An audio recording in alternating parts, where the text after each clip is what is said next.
Charlie quickly slipped out the door, the sound of their argument following him.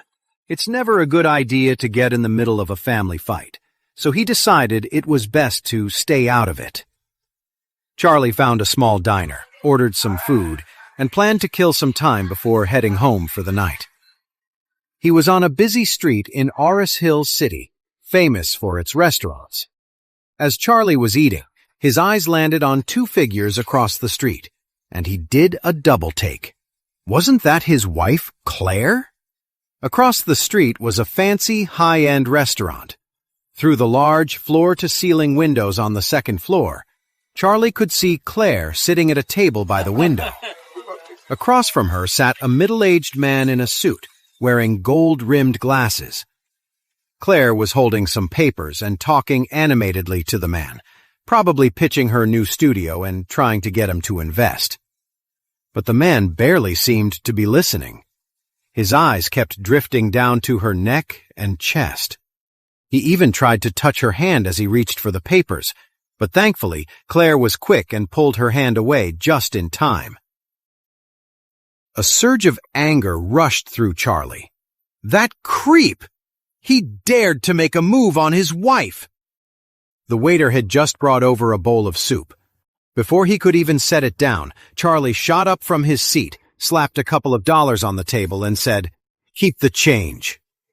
Meanwhile, on the second floor of the Grandview Hotel, Claire swallowed the disgust she felt, forced a smile, and said to the man across the table, "Mr. Walsh, the company's future plans are all detailed in the materials.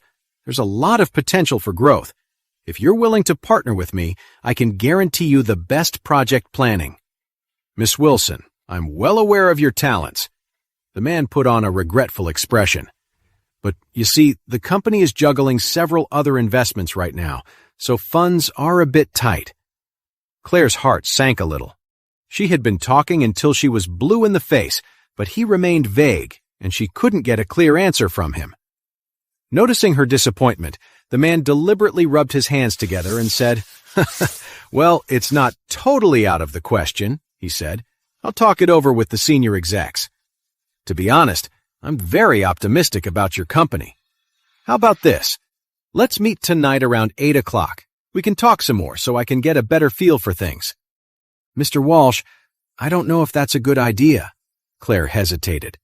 8 o'clock was late. If they kept talking, it would be the middle of the night before they finished. I'm a married woman.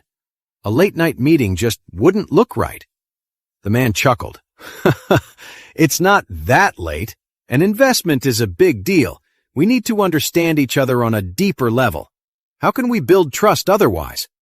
Let me take you out for a late dinner. We can discuss the plans then. Come on, Miss Wilson. For our future partnership, let's shake on it." After speaking, the man reached his hand across the table toward Claire's, a sly glint in his eyes. This man's name was Byron Walsh, and he had been obsessed with Claire, often called the most beautiful woman in Auris Hill, for a long time. He just never had the chance to make a move on her. Now that Claire had come to him personally, telling him she had cut ties with the Wilson family and needed an investor for her new studio, it stirred a crude excitement in him. He was already making plans to get Claire alone tonight. Claire really didn't want to shake hands with Byron, but he was already holding his hand out. She figured if she refused, it would look unprofessional, so she braced herself and extended her own hand. Just as Byron was inwardly celebrating and about to grab Claire's hand, another, much larger hand shot out from the side and intercepted his. Byron froze, stunned. He looked up, his face contorted with anger, and snapped at the newcomer. "Who the hell are you? What do you think you're doing?" Claire looked up and was just as shocked. "Charlie, when did you get here?" Then, turning to Byron, she quickly explained, "This is my husband." The word husband made Byron's face darken instantly. "Just now," Charlie said, acting like he didn't notice the tension. He smiled at Claire before turning to Byron Walsh. "You're Byron Walsh, right?" "The boss of Future Company?" Byron's expression was grim. "Yes, that's me. What about it?" "Not much, really. Your character, on the other hand, seems pretty lousy." Charlie nodded slowly, dragging out the words. Byron was furious and tried to pull his hand back, but Charlie's grip was like an iron vice. He couldn't move an inch. Byron hissed in pain. The pressure on his palm was getting worse, and it felt like his bones were about to snap. "Let go! You're going to break my hand!" Claire knew how strong Charlie was, and quickly said, "Charlie, let him go." Charlie released his hand and looked at Byron with a smirk. Byron's face was twisted in pain. He shot Charlie an angry look, then turned to Claire. "You need to tell your husband to leave. I'm not comfortable discussing business in front of outsiders." Claire hesitated for only a second before replying, "Charlie is my husband. He knows all about my company. He's not an outsider." "Even if he's not an outsider, I'm not used to discussing something this important with a third party present." Byron gave Charlie an annoyed look, clearly wanting him gone. "Besides," he added, "he wouldn't understand the first thing about this kind of cooperation anyway." Claire looked up at him and said softly, "Charlie, I'm trying to discuss business. Why don't you head home first?" "It's fine. I'll wait for you." Charlie then sat down right next to Claire. Seeing Charlie get so close to Claire, Byron gritted his teeth in frustration. The prize he had his eye on was slipping right through his fingers. He sneered. "You're the famous son-in-law of the Wilson family, aren't you? Everyone in Oris Hill City knows your story. Claire works hard to support you too. The least you could do is not interfere with her work. I'm trying to discuss a partnership with her, and you're just getting in the way." Byron's tone was incredibly rude. He clearly had no respect for Charlie and just wanted him gone. Almost everyone in their social circle knew about the Wilson family's useless son-in-law. Byron couldn't help but feel it was a total waste for a woman as beautiful as Claire to be married to a kept man. It was like putting a diamond in a pile of dirt. Charlie frowned, staring coldly at Byron. The nerve of this guy, talking about Claire so familiarly, like she was his to admire. Byron looked at Charlie with pure contempt. "Listen, if you have any decency, you won't get in the way of Claire's career. Can you help her? Do you have the money to invest? Can you help her land a contract for architectural design? If not, then I suggest you get a real job. Deliver, or work as a security guard or something. Anything would be better than sitting at home all day getting paranoid about what your wife is up to." Claire was getting more and more uncomfortable. "Mr. Walsh, Charlie does plenty around the house, and please call me Claire. I'm not comfortable with outsiders using a nickname for me." "What does he do at home? Grocery shopping? Cooking? Laundry?" Byron laughed. "If your husband can't find a job, my company is actually hiring security. You could have him apply." He then added, half joking, "If I were you, I wouldn't be married to a man who can't even hold down a job. I would have divorced a loser like that a long time ago." Claire frowned and was about to say something, but a sudden chill filled the air. She turned her head and saw Charlie standing up, a calm smile on his face. He looked at Byron and said, "I've heard your name for a long time, Mr. Walsh. You certainly live up to your reputation. And now, I have something I'd like to say to you." Byron's face darkened. "What do you want to say?" He figured a nobody like Charlie wouldn't dare to do anything to him. Charlie placed his hands on the table, leaned forward slightly, and smiled. "What I want to say is this. A man can be useless, he can be incompetent, but he must not be without character. Because without character, you're not a human being. You're just an animal." And with that, he grabbed the bowl of hot soup that had just been served and poured it right over Byron's head. Byron let out a screaming scream and jumped from his chair, his skin instantly scalded. Claire's face went pale with shock. After a stunned moment, she quickly motioned for a waiter to bring some napkins. The soup was so hot that Byron's face was beet red. The thick broth ran down his neck and soaked his clothes, leaving him sticky and humiliated. A single leaf of spinach was stuck to his glasses. Byron grimaced, howling in pain. The manager rushed over with several waiters, horrified by the scene. He quickly ordered his staff to help. Byron tore off his glasses and screamed at Charlie, "You're dead meat!" His face was twisted with rage as he pointed a trembling finger at Charlie, then whipped out his phone to make a call. "Yeah, get some guys over to the Grandview Hotel, and make sure you bring a crew. Some idiot here picked a fight with the wrong person, and I need you to teach him some respect." Hearing Byron calling for backup, Claire quickly tried to smooth things over. "Mr. Walsh, I'm so sorry. My husband, he just got a little carried away." "I don't want to hear it. He poured soup on me. I'm not letting this go until he's on his knees begging for my forgiveness." Byron was furious. Seeing how enraged he was, Claire quickly turned to Charlie. "You should go first. Let me talk to Mr. Walsh." "Ignore him. Let's go," Charlie said, reaching out to pull Claire with him. Claire frowned and pushed his hand away, her voice sharp with anger. "Byron Walsh is the head of Future Company. He's a huge deal in the construction industry in Heir's Hill City, and he has connections all over the place, good and bad. Losing this partnership doesn't matter, but this is a situation you can't just punch your way out of." Charlie scoffed. "I'm not worried about some small-time, irrelevant company." "Small company?" Claire groaned in frustration. "In the Heir's Hill City construction scene, Future Company is in the top 5. It's even bigger than the Wilson Group." Afraid that Charlie would provoke Mr. Walsh even more, her expression turned cold. "Charlie, leave this to me. Go outside and wait for me by the door."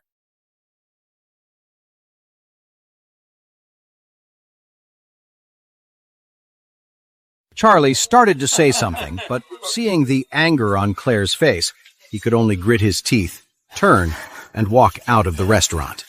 The nerve of that guy! The boss of some small-time company, acting so tough in front of him? Does he have a death wish? And why was Claire so worried about offending him? Didn't she know her husband was the most powerful man she'd ever meet? For a moment, Charlie wanted to tell Claire everything. His real identity, the truth about his family. Then she wouldn't have to worry about the future or be pushed around by a nobody like this. But the words died on his lips. He held back. Revealing his identity meant officially accepting his place in the Wade family. It meant going back, rejoining the clan. And he didn't want to go back. Standing at the entrance of the hotel, Charlie looked up at the second-floor window, then pulled out his phone. He called Stephen Thompson. "I need you to look into a company for me. Future Company. Find out who their recent clients are and what projects they're working on." Stephen's respectful voice came through the phone. "Mr. Wade, most of Future Company's major clients are smaller businesses that fall under the Wade family's umbrella. They also landed a few real estate projects with the M. Grand Group this year." "Is that right?" Charlie sneered. So all this time, this Byron Walsh clown was just feeding off the scraps from his family's table. Charlie almost laughed out loud. How would Byron feel if he knew he was insulting the man who basically signs his paychecks? Thinking about it, he said to Stephen, "Help me teach Future Company a lesson." Stephen asked respectfully, "Mr. Wade, what do you have in mind?" "Oh, just pull all of our business with them.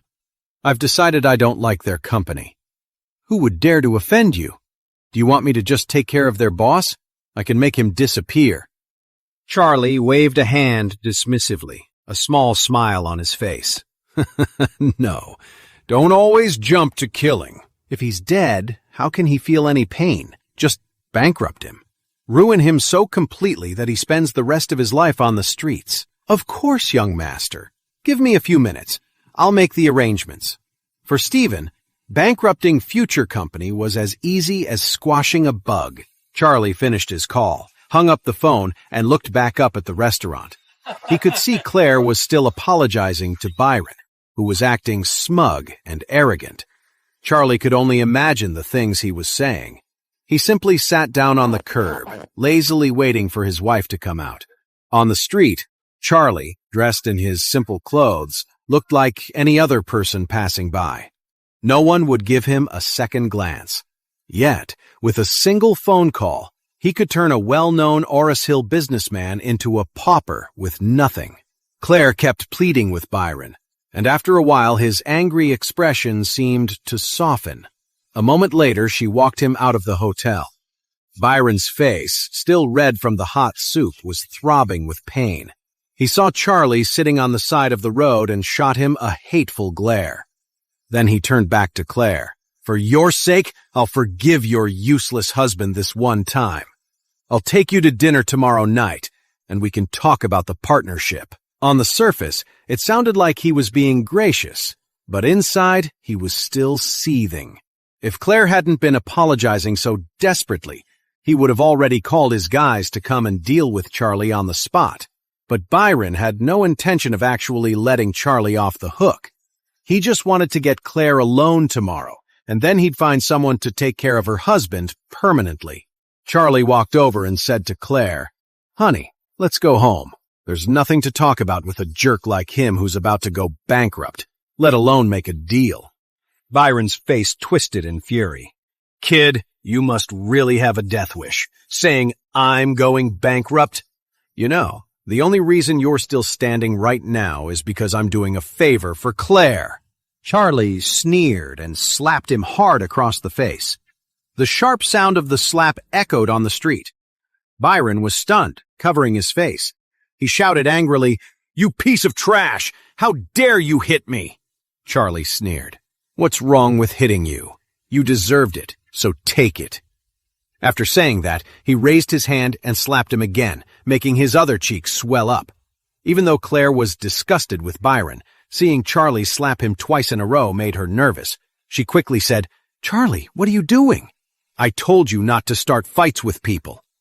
She wasn't worried about the business deal. She was worried that Byron would retaliate against Charlie. After all, Byron was a powerful man. How could he just let this go after being publicly humiliated? Sure enough, Byron lost his temper completely. He pointed at Claire and said, "Listen, Wilson, your husband is going to pay for this today. I'll kill him. I'll make him disappear from Oris Hill for good." When Claire heard this, she said angrily, "You're disgusting." "Disgusting?" Byron snorted. "Don't think I don't know that the Wilson family has already kicked you out. You think you're still one of them? Let me tell you something. In Oris Hill City, I can crush your entire family with one phone call. So if you don't want anything bad to happen to them, you'd better get on your knees and come to my bed. If you make me happy, I might forgive you." Claire trembled with rage and said sharply, "Byron, you are a monster." "I'm a powerful man." "What's wrong with being a little shameless?" Byron said without a hint of shame. Charlie stood up and said to Byron, "Mr. Walsh, you're already bankrupt, so you can save the tough guy act." Byron said without a hint of shame. Charlie stood up and said to Byron, "Mr. Walsh, you're already bankrupt, so you can save the tough guy act." "What? What did you say?" Byron was stunned, not knowing how to react. He was about to yell when his cell phone started ringing. He didn't want to answer, but the phone kept ringing insistently. Byron pointed a threatening finger at Charlie and then impatiently answered the phone. "Yeah, what is it?" "Mr. Walsh, it's terrible. The partners who were supposed to work with us just pulled out. They've canceled all our deals." "What?" Byron's face paled. "I'll call D.C. right now." "Hold on. It's not just our Washington, D.C. partners who pulled out. The M. Grand Group just canceled everything, and they've been with us for years. On top of that, Mr. Dalton, Mr. Prescott, and Mr. Thompson all just terminated their contracts." Byron held the phone, too stunned to say a word, but the voice on the other end continued. "Right now, 4 different companies have called, demanding that Future Company pay massive penalty fees for breaking contract. Mr. Jones from the finance department called. He wants the $280 million construction loan paid back in full by tomorrow, or they'll start legal action and seize the property.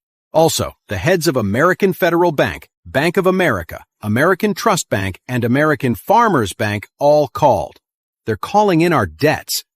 We have to pay back every loan by noon tomorrow, or they'll auction off all the company's assets. Byron was sweating bullets, his face completely drained of color. Cold sweat soaked through his shirt. Was the world going crazy? Or was he having a nightmare? How could everything go wrong all at once? It felt like it was all coordinated, like someone had planned it. What was going on? What the hell was happening? After one hit after another, Byron was sweating buckets. He could barely stand, needing the wall to hold himself up. Claire didn't know who was on the phone, but seeing Byron's expression change so drastically after taking the call, she couldn't help but wonder if he was having some kind of medical emergency. "Charlie, is Byron sick or something?" Charlie smiled faintly. "Maybe. It seems like he has some kind of brain problem. He can't even remember who he is anymore." The panicked, crying voice of his secretary came through the phone, but Byron could barely hear it. There was a ringing in his ears, and his mind was stuck on what Charlie had just said. "Mr. Walsh, you're already bankrupt!" Byron was drenched in a cold sweat. He raised his head in horror and stared at Charlie. Could it be true? Was Charlie some kind of psychic? He really was bankrupt. Byron slid down the wall in despair. Charlie gave him a cold look and said to Claire, "Let's go." Claire didn't understand what was happening with Byron, but she didn't want to look at him a second longer. She turned to leave. Just then, Byron seemed to snap out of it. He shot his head up, his eyes locking onto Charlie. Just as Charlie was about to get into the car, Byron charged at him. His eyes were bloodshot, and he was panting heavily, his gaze fixed on Charlie. Byron's crazed look made Claire nervous, and she instinctively took a step back, moving closer to Charlie. "You did this, didn't you? You did all of this!" Byron stared at Charlie, his voice filled with panic. Charlie glanced at Byron and said flatly, "Get lost." His tone was sharp and dismissive, like he was talking to a stray dog. The onlookers stared at each other in shock. "Oh my God, isn't that the famous Mr. Walsh?" The people watching couldn't believe it. This guy dressed like a nobody was daring to talk to Mr. Walsh like that in public? Did he have a death wish? Did he not want to work in Oris Hill City ever again? But then, right in front of everyone, Byron dropped to his knees in front of Charlie. With tears streaming down his face, he pleaded, "Mr. Wade, I was wrong. Please, just let me make a living." The whole crowd went silent. No one could believe what they were seeing. Byron Walsh, the famous construction tycoon in Oris Hill City, was on his knees in front of some random guy. Even Claire was stunned. She never would have imagined Byron Walsh kneeling to Charlie. "Mr. Wade, I deserve to die for what I tried to do to Claire. I was wrong. I'm so sorry. I swear I'll never do it again. Please, please, spare me. Don't destroy me completely." As Byron spoke, he started slapping himself hard across the face, the sound echoing loud and clear. Charlie's face was blank. He watched Byron slap himself a dozen times until his mouth started bleeding. Then, Charlie said quietly, "Mr. Walsh, I have no idea what you're talking about." "Mr. Wade, once Future Company goes bankrupt, I won't just be broke, I'll be hundreds of millions of dollars in debt. I'll never be able to pay it back, not even in my next lifetime." Byron stayed on his knees, pleading, completely stripped of his usual powerful demeanor. Everything was happening so fast, and it was all too much of a coincidence. Charlie had said he was bankrupt, and suddenly Future Company was hit with one disaster after another. It was definitely going to go bankrupt by tomorrow.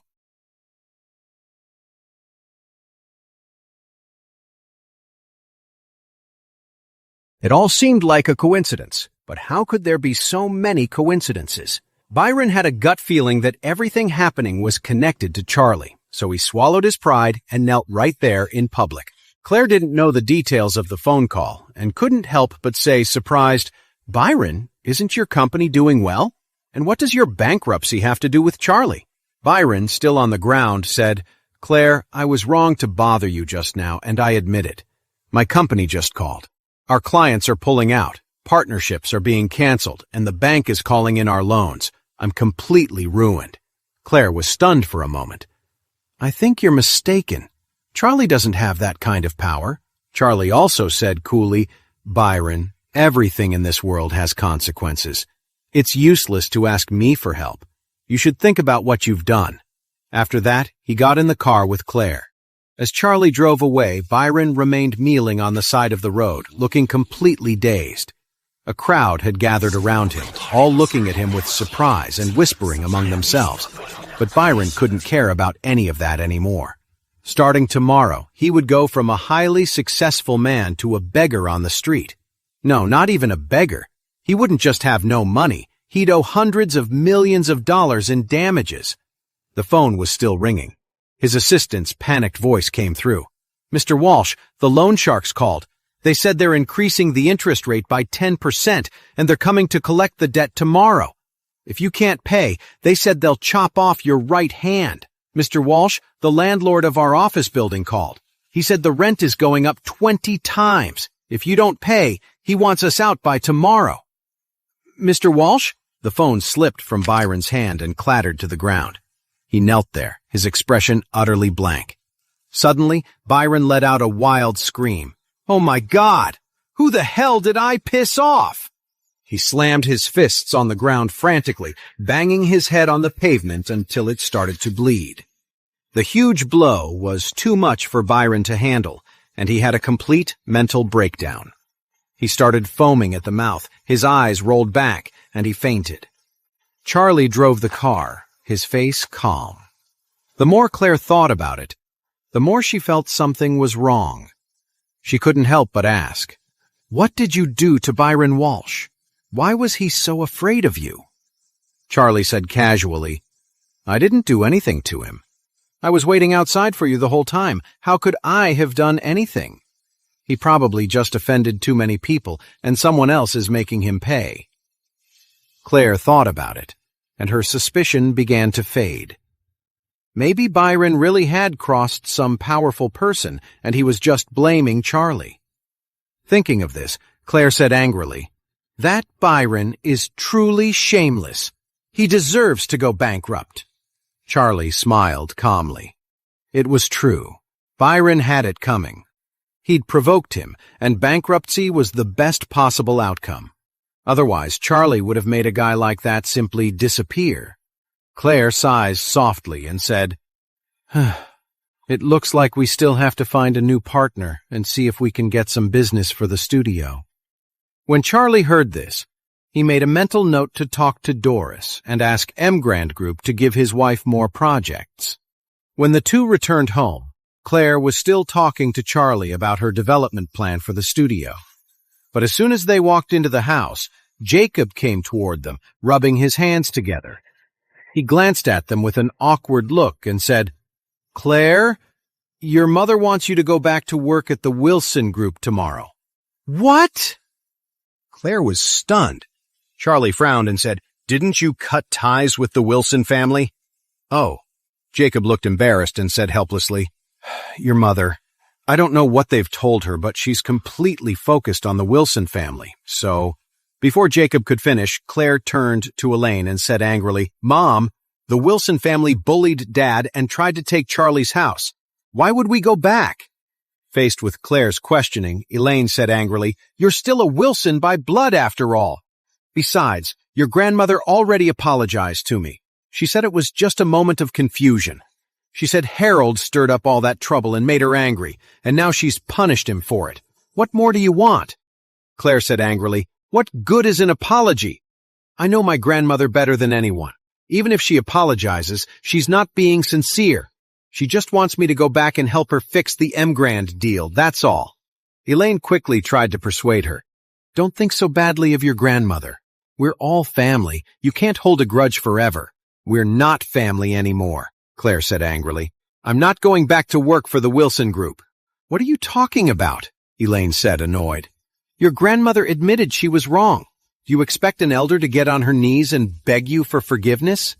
Then, Elaine added, to show she was serious, your grandmother gave me a gold necklace and 2 silver charm necklaces. Mom, so that's what this is about. Grandma dangled some jewelry in front of you, and you took it, Claire snapped. She ignored Elaine, turned, and walked into the bedroom. Charlie quickly followed her. Elaine fumed in the living room. Look at your daughter! But Jacob just ignored her and turned away. In the bedroom, Claire was still angry and complained to Charlie, I can't believe the Wilson family would try to bribe my mother with jewelry. You know how Mom is. They just had to show her something shiny. And the Wilson family knows it. They gave her some jewelry, said a few nice words, and she completely forgot how they insulted us. Although Charlie was unhappy about it, he couldn't exactly criticize his mother-in-law. He could only try to reason. When we broke ties with the Wilson family, Mom was never really on board. So maybe she doesn't understand just how awful they can be. Claire said, So what if she insists that I go back to work there? Charlie said, That's your decision to make, and I'll support whatever you choose. Claire nodded and said firmly, I still want to start my own business. Charlie smiled slightly. I think so too. If you start your own business, you'll definitely be successful. As they were talking, Charlie made a mental note. He needed to find time to call Christian Knox, Isaac Craven, Orville, Warnia, and Salmon White. He would get them all together for a meal, catch up, and ask them to help support his wife's career in the future. Just then, Charlie's phone rang. It was Warnia. She spoke respectfully. Mr. Wade, it's me, Warnia.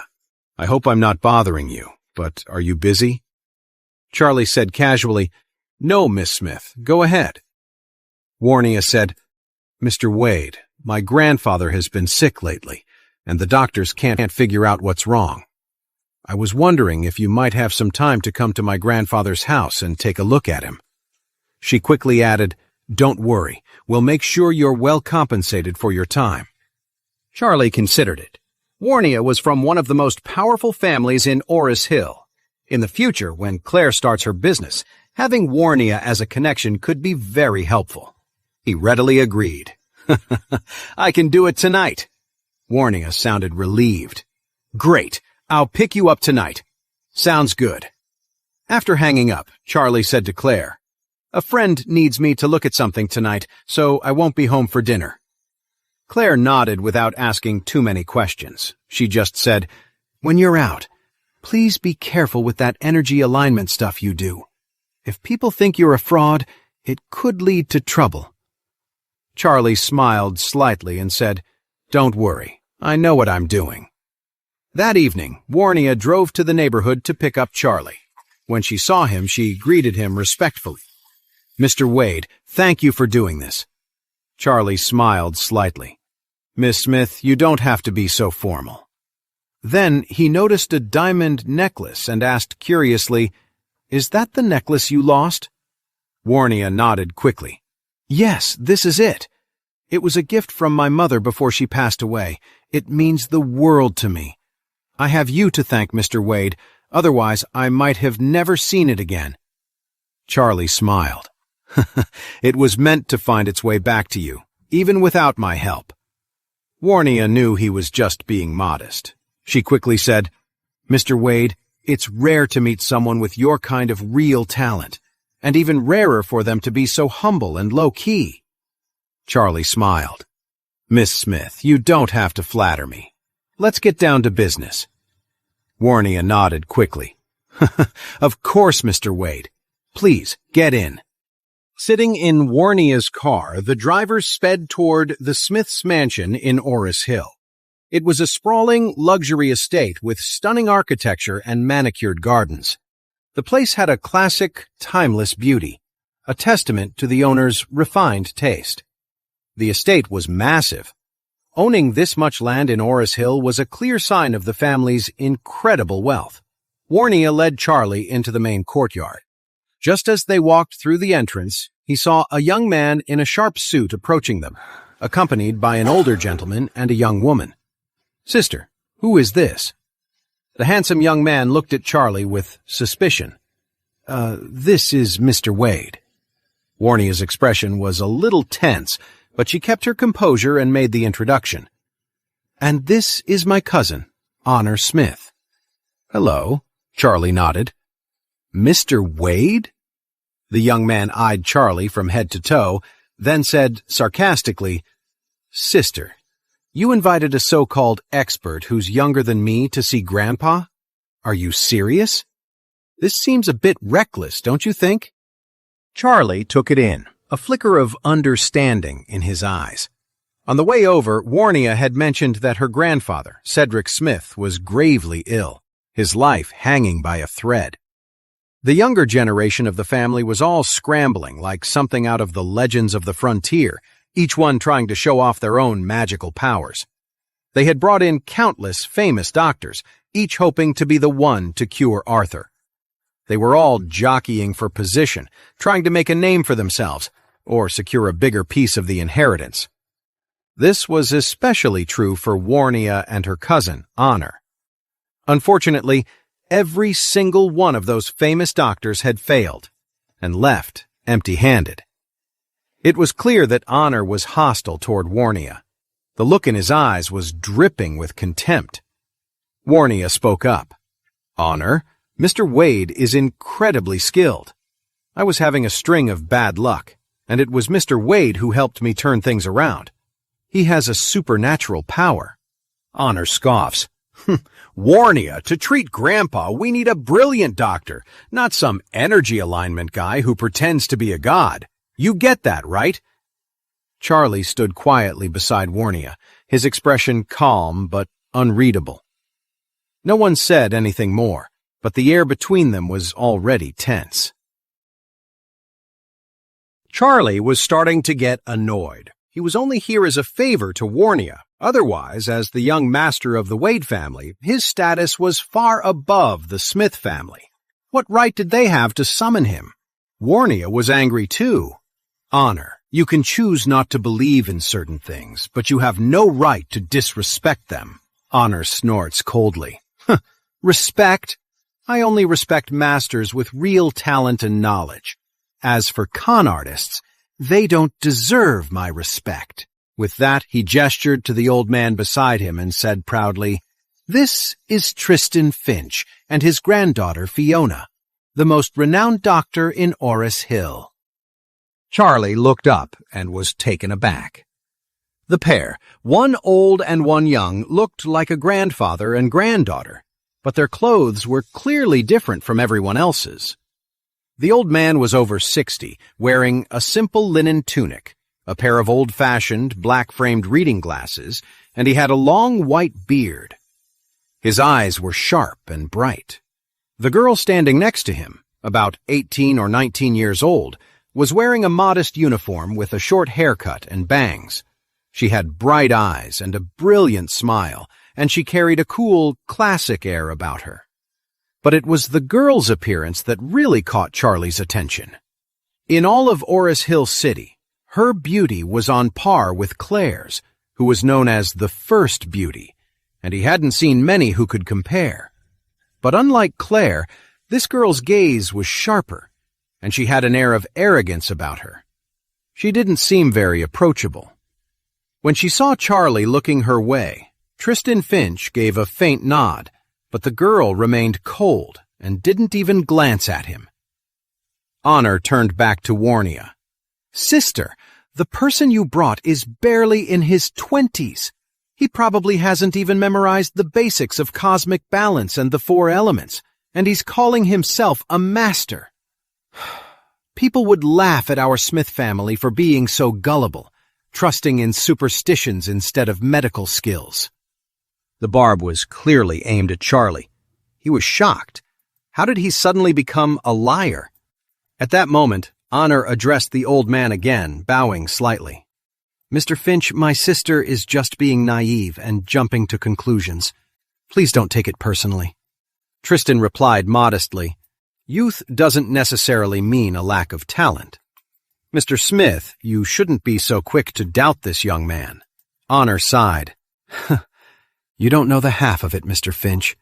My sister is always falling for scams when she's desperate. She gets deceived all the time. Warnia's face darkened. Honor? What's that supposed to mean? Honor shot back. Am I wrong? I heard you got played by some so-called energy consultant from San Francisco not too long ago. Have you already forgotten about that? You!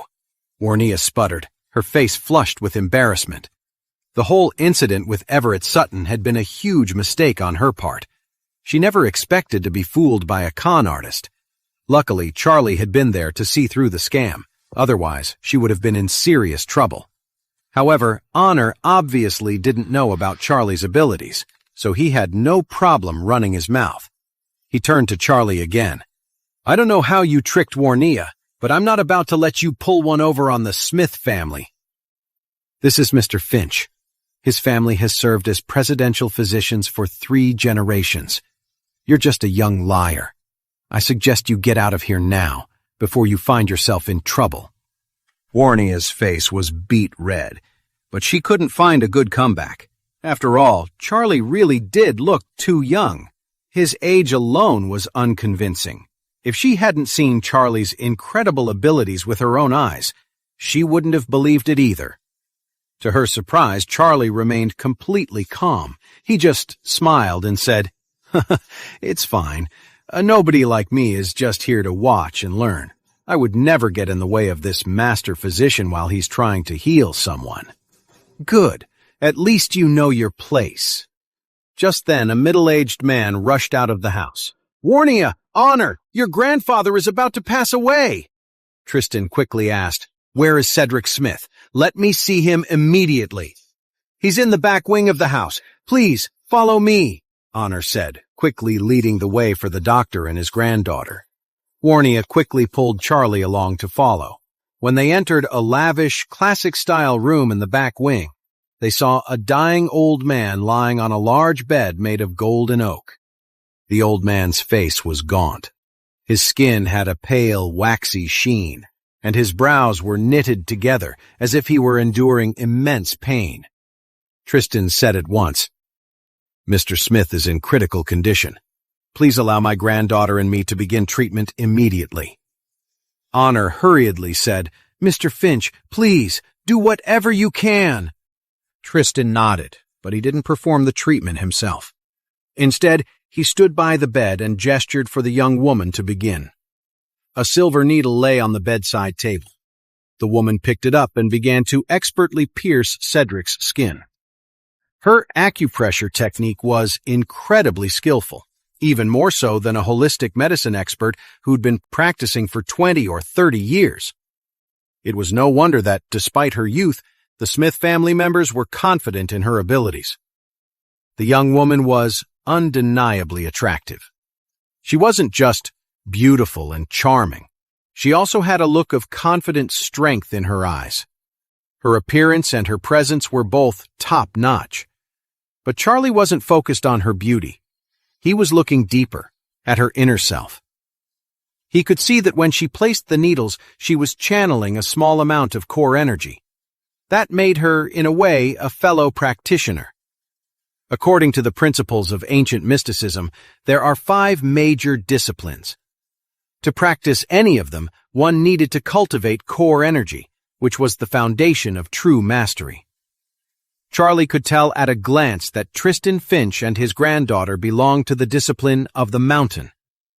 The biorhythmic pulse discipline is based primarily on medical skills, starting with medicine, then learning martial arts, and finally mastering pressure point combat. But even if Tristan and Fiona were fellow practitioners, they were still just mortals. And all mortals could only channel a limited amount of core energy. But Charlie had already been reborn by spiritual energy, and his body was now far beyond what a normal person could be. The core energy cultivated through the 5 elemental arts might sound similar to the spiritual energy in Charlie's body, but they were as different as night and day. It was a complete and total distinction. To put it simply, it was the difference between coal and diamonds. Even though they both come from the same source, coal is just a raw material with limited energy and a low price. Diamonds, on the other hand, are the refined essence, holding immense energy, incredibly hard, and worth thousands of times more. Many practitioners of the energy channels trained their entire lives hoping to cultivate even a tiny trace of aura, because once someone has an aura, even a small amount can dramatically increase their power level and extend their life. However, 99% of the disciples of the energy channels could train their whole lives and never managed to cultivate even a hint of spiritual energy before they died. "Thank you both for your hard work," the middle-aged man from the Smith family said gratefully. At his signal, his nephew Honor quickly brought over a cup of artisanal tea and offered it to them. The young woman quickly set down the silver needle.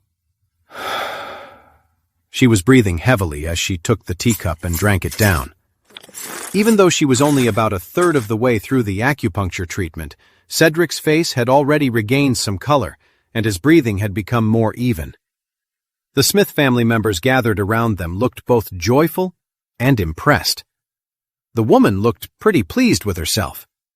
After drinking the herbal tea, she shot Charlie a smug look, as if to say, "See? Look how good I am." Charlie didn't say a word, his face completely blank. Actually, if she had better control of her core energy and applied it properly, she wouldn't have had to use so much of it, and she wouldn't be so exhausted. But Charlie couldn't offer any advice. He didn't want to get tangled up with this spitfire. Charlie turned and looked at Cedric Smith's condition, his brow furrowed. After the woman's acupuncture, Cedric's condition had improved, but it was only on the surface. Cedric had old injuries deep in his body. His muscles and veins were damaged, his circulation was poor, and several of his organs were already starting to fail. The woman's treatment just now only addressed the symptoms, not the root cause. On the surface, Cedric's complexion looked healthy, but in reality, she had only suppressed the underlying damage. In 2 days, he would relapse. The illness would come back with a vengeance, the symptoms would be much worse, and it would be fatal. This so-called genius doctor had only bought him 2 or 3 more days of life. Seeing this, Charlie made a decision. He stepped up to the bed, picked up the silver needle from the table, and said calmly, "The old man still has a hidden injury. Let me place a needle." When the middle-aged man from the Smith family saw Charlie about to perform acupuncture, he looked shocked and moved to stop him. But when he saw how skilled Charlie's movements were, he paused, frowning in confusion. Honor, however, exploded with anger. "Hey, what do you think you're doing?" he yelled. Charlie replied calmly, "Mr. Smith has an old injury. I'm going to repair his muscles and veins and restore his internal organs. Otherwise, he won't live for 3 days." "What are you talking about?" Honor was furious. "You're cursing my grandfather. I'll kill you." Warnia quickly stepped in front of him. "Brother, let Mr. Wade treat Grandpa. Don't cause trouble." "I'm causing trouble?" Honor shot back angrily. "You're okay with just handing our grandfather's life over to him? I'm not that reckless. Are you trying to kill him?" Warnia's voice was ice cold. "I believe in Mr. Wade's abilities. Let him do his work. I will take full responsibility if anything goes wrong." "You'll take responsibility? That's bullshit." At that moment, Charlie didn't even look up. The silver needle in his hand was a blur of motion. With a flick of his wrist, he pierced several pressure points, including the solar plexus point, and others to improve circulation and channel vital energy.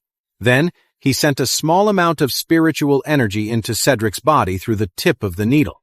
The young woman saw Charlie daring to perform acupuncture on Cedric, and her face flushed with anger. She stepped forward to stop him. "Hey, you! Stop right now! If something happens, you'll be held responsible." Just then, Tristan, who was standing beside her, grabbed her arm. "Hold on," he said in a deep voice. "Don't disturb him." The young woman said anxiously, "Grandfather, he's just poking him randomly. He's going to hurt him." Tristan said sternly, "Fiona, look carefully at his technique. Hearing her grandfather's command, the young woman had no choice but to turn her gaze to Charlie's hands.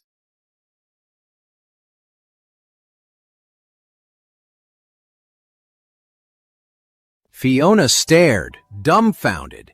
It was the same acupressure technique she had just used. She immediately snapped, "How shameless! He's just copying the tri-point technique I used."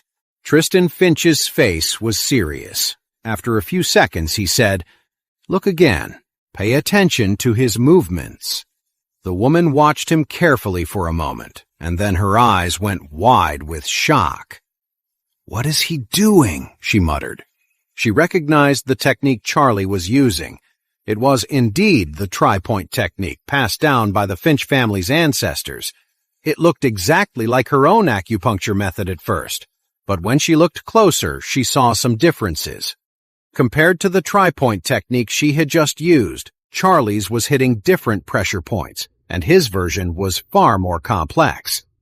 Is this an upgraded version of the tri-point technique? She was stunned. "Grandfather, how can he?" Tristan nodded, watching with a mesmerized, admiring look on his face. "I had no idea," he said. "This young man is a master of both medicine and martial arts. Look how stable his core energy is. The silver needle doesn't waver when he places it, and he's slowly injecting his core energy. Only someone with an energy core developed over 50 years could have such stable core energy. I can't believe his energy core has surpassed mine at such a young age." "Grandfather, give me time. I'll be able to surpass him," the woman said, unconvinced. Tristan sighed, his face still full of admiration. "If I'm seeing this correctly, his entire acupuncture method contains the missing parts of our Finch family's tri-point technique. I never thought I'd see the complete, lost tri-point technique in my lifetime. I am truly lucky." He glanced at his granddaughter. "Forget about you. Even if I practiced for another 50 years, my energy core would still be weaker than his. It's just a few more pressure points. What's the big deal?" the woman muttered. Feeling competitive, she huffed, "Grandfather, so what if he knows a few moves? Our family medicine is #1 in the South Lake District. I don't believe he's better than us at everything. I'm going to challenge him later." Seeing his granddaughter's defiant expression, Tristan could only shake his head. "You'll have to learn the hard way." A few minutes passed. Charlie's acupuncture was finished. He took a deep breath and said lightly, "Mr. Smith will wake up in half an hour. After today's treatment, I guarantee he'll live for at least 5 more years." Honor blurted out, "You're full of it.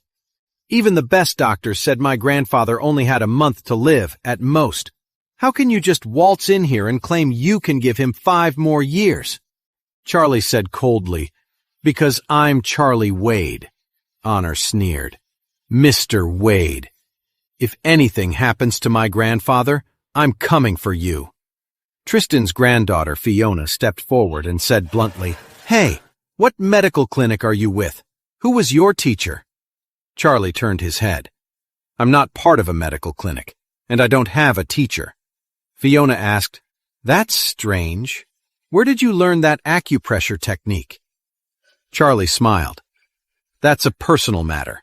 I'm afraid I can't tell you." Fiona pressed on. "That is my family's ancestral acupuncture method. I have a right to know, to make sure people aren't stealing our techniques." "Fiona, don't be rude to Mr. Charlie," Tristan said sternly. He quickly stepped forward and said respectfully to Charlie, "Mr. Charlie, my granddaughter's parents passed away when she was young, so please don't mind her." After speaking, he turned and scolded Fiona again. "Aren't you going to apologize to Mr. Charlie? Can't you see that his acupuncture method is superior to our family's? His technique is the ancestor of the tri-point technique. Besides, it's obvious that Mr. Smith has improved dramatically since his treatment." Fiona felt wronged. She gritted her teeth and said, still not convinced, "I want to compete with him. If he's really that good, then I'll apologize." "How long are you going to keep this up?" Tristan was fuming. The middle-aged man from the Smith family standing next to him was stunned. No one had imagined that Charlie's skill was actually greater than Tristan's. Honor was also confused. He wondered if this kid really had some tricks up his sleeve. How was that possible? Just him? Was he really good enough to win over Tristan? Just then, Charlie glanced at Fiona. He saw that her face was full of anger, her cheeks flushed, clearly unhappy. Amused, he asked, "What's the competition?" "Medical skills, of course." Fiona rolled her eyes, and then a smile spread across her face. "The basis of holistic medicine is the diagnostic method, so let's compete on that. Tell me, what kind of illness does every single person in this room have, and what's causing it?" It might sound simple to diagnose a patient's symptoms just by looking at them, but for holistic medicine, it's incredibly difficult. Even Tristan himself couldn't do it perfectly. But this was Fiona's specialty. She had been by her grandfather's side since she was 1 year old and had seen at least tens of thousands of patients. Her memory was incredible, and she could remember almost every illness she'd ever encountered and categorize them. Over time, she had learned to read a person's condition just from their face, and she was almost always right. "Fiona, are you trying to make things difficult for him?" Tristan scolded, clearly displeased. But, to everyone's surprise, Charlie just nodded and smiled. "All right, you're on." Seeing Charlie agree, Tristan didn't say anything else. He was also curious to see what Charlie could do. "I'll go first." Fiona was thrilled. She immediately stepped forward and walked slowly in front of the group, studying each person carefully. 10 minutes later, Fiona smiled and said, "Okay, I'm done. Uncle Smith, you have some redness on your body and horizontal lines on your forehead. You must have high blood pressure. You should stick to a light diet and avoid rich, heavy meals." As soon as she finished speaking, the middle-aged man from the Smith family exclaimed, "The genius Dr. Fiona Finch is truly amazing. Whew, I do have high blood pressure." Fiona pointed to Honor again and said, "Your eyebrows are red and your eyes are cloudy. You have pneumonia, but it looks like you're almost recovered." Honor gave a wry smile. "I'm impressed. I had a bad cough and ended up with a lung infection last week. It's pretty much cleared up now." Fiona added, "As for you, Warnia, you sometimes have irregular menstruation and menstrual cramps, which is likely caused by overworking yourself." Warnia nodded. "You're right." She went on to point out the symptoms of several other people, one by one, and she was correct every time. Everyone was shocked. They praised Tristan for his excellent teaching and were amazed by his granddaughter's medical skills at such a young age. Tristan also smiled, clearly proud of her. Finally, Fiona looked at Charlie again, a triumphant smile on her face. "Mr. Charlie, your condition is the most serious of all. You must have a heart attack." Charlie smiled. "I have to say, for someone not even 20, your medical skills are amazing. I'm impressed too. However, you missed one small thing. Allow me to fill you in." After he finished, he pointed to the middle-aged man from the Smith family. "In addition to high blood pressure, this gentleman also has diabetes and heart palpitations. And I can tell you've had broken ribs on your left side before. I'd guess it's an old injury, probably from over 10 years ago." The middle-aged man from the Smith family was shocked and said with amazement, "Mr. Charlie, your medical skills are incredible. You can even see my diabetes and the old broken bones. I was in a car accident 13 years ago and had a rib fracture." Charlie smiled and pointed to Honor. His lung infection was caused by getting a chill after drinking, which weakened his kidney function. Besides the inflammation in his lungs, his biggest problem is kidney deficiency. You need to clear up the lung inflammation first to treat the kidney issue. Honor was embarrassed. "What are you talking about? My kidneys are fine." No guy likes being told he has a kidney problem, so naturally he wasn't buying it. Besides, even if it were true, he'd never admit it. Charlie looked at him and said calmly, "Kidney deficiency is just a sign of a decline in kidney function. If you keep going like this, it will only get worse. This won't just affect your performance, but it also makes you more likely to develop uremia." So don't be so proud. Take the time to go to the hospital. Maybe it can still be treated. Otherwise, your only option will be a kidney transplant." "You?" Honor was furious and looked like he was about to lash out, but the middle-aged man beside him stopped him. Charlie then looked at Warnia and said gently, "Warnia, your body is mainly suffering from the lingering effects of that dragon snare, and as it happens, your period started last night, which threw your system a bit more out of balance. But don't worry. Once your period is over, all these symptoms will naturally disappear, and your future cycles will be more regular." Warnia looked surprised and a little embarrassed. She couldn't understand how Charlie could possibly know that her period had started, let alone that it had begun last night. It was unbelievable. Fiona watched as Charlie added these details to her diagnoses. She was surprised, but even more unconvinced. She couldn't see these hidden conditions just by looking at them.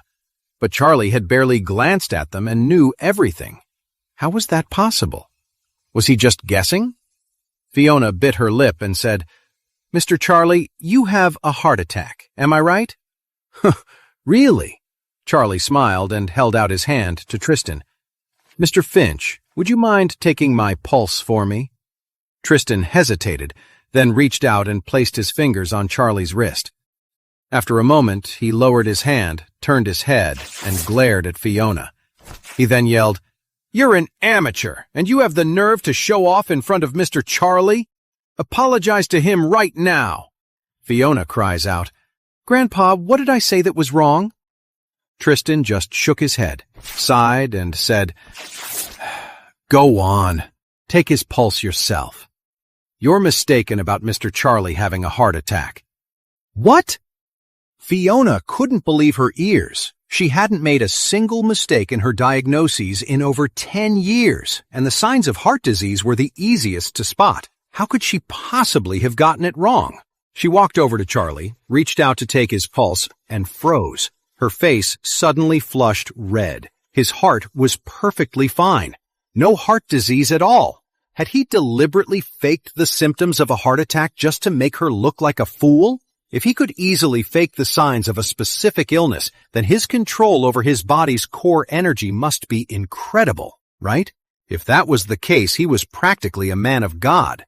On top of that, he'd seen everyone else's hidden illnesses instantly, without even needing to think about it. His medical skills were far beyond hers. It wasn't just that she couldn't compare. Even her own grandfather was no match for him. But he was so young. How could he possibly have that kind of power?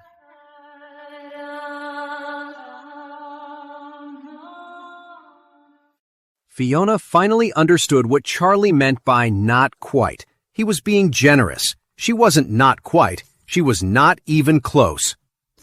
Tristan was also in shock. He realized Charlie was controlling his core energy, deliberately making it flow backward in his body to create the illusion of heart disease, which had fooled his granddaughter. But reversing the flow of core energy in the body should be incredibly painful. Yet Charlie could not only control the flow of core energy in his body, but he could also reverse it and correct it at will. His expression was calm, with no sign of pain. This kind of energy core had to be the result of more than 50 years of training, maybe even more than 100 years. Tristan knew he had just met a hidden master. His granddaughter was being reckless, constantly provoking him. Luckily, Charlie was a gentleman. If she truly angered him, it would only take one move to send both him and his granddaughter to their graves, and they wouldn't even be able to fight back. So he glared at Fiona and said, "Mr. Charlie's cultivation level is extraordinary. You've seen it for yourself. Now apologize." After he spoke, Tristan quickly clasped his hands and bowed to Charlie. "I've done a poor job disciplining my granddaughter. Please, Master Wade, you must be the one to teach her a lesson." Fiona finally came to her senses. She understood that his medical skills were on a completely different level than hers, and she had to accept it. With her head bowed, she said, "I admit it. Your medical skills are better than mine." Charlie smiled and waved his hand dismissively. Practicing medicine is about helping people. There's no stronger or weaker. If I ever come across a difficult case I've never seen before, I might have to ask you for advice, Mr. Tristan." This made Tristan feel ashamed, but also filled him with even more admiration. It was obvious that Charlie's medical skills were far superior to his own, yet he was deliberately being humble to let him save face. That kind of character was not something you find in ordinary people. His medical skills had reached such a masterful level that you probably couldn't find anyone else like him in the entire United States. Tristan bowed to Charlie again and said with a serious expression, "I never expected that in my lifetime I would meet a master like you, Mr. Wade. I hope I can ask for your guidance in the future." Charlie took his hand and nodded slightly. Tristan was surprised and quickly said, "Thank you, Mr. Wade." Everyone else in the room was shocked as they watched the exchange between the two. He was already the top doctor in Oris Hill, yet here he was humbly asking Charlie for advice. Everyone in the room was shocked. The #1 doctor in Oris Hill is highly respected wherever he goes. Even the major hospitals treat Tristan like royalty. But here he was acting like a student in front of Charlie, asking the master for advice. This was incredible. Fiona was also stunned, but she knew better than to say anything. Charlie glanced at Tristan and said, "Mr. Tristan, I believe you have an internal injury. Is that why you've let your granddaughter handle the patients?" "You could see my grandfather's internal injury?" A look of surprise flashed across Fiona's face, but she quickly composed herself. With Charlie's skills, she figured it was only natural that he could see it. Fiona said, "My grandfather has been in seclusion, healing his injuries. He hasn't been treating anyone this year. When Honor Smith came looking for him, my grandfather had to turn him away. But 2 days ago, a friend of my grandfather's sold him a magical medicine. He heard it was found right here in Oris Hill. My grandfather wanted to come and check it out, so he decided to stop by and see Grandpa while he was here." "What magical medicine?" Charlie was surprised, too. It was rare for a magical medicine to impress Tristan so much. Charlie wondered what kind of rare treasure it could be. Tristan quickly took a jewelry box out of his pocket, opened it carefully, and said, "This magical medicine cost me $5 million, but it's absolutely worth it. I've already taken half, and I'm currently refining the other half. I have it with me. Mr. Wade, please take a look." Seeing how much Tristan treasured this magical medicine, the crowd gathered around to see what it was that had so captivated the famous doctor.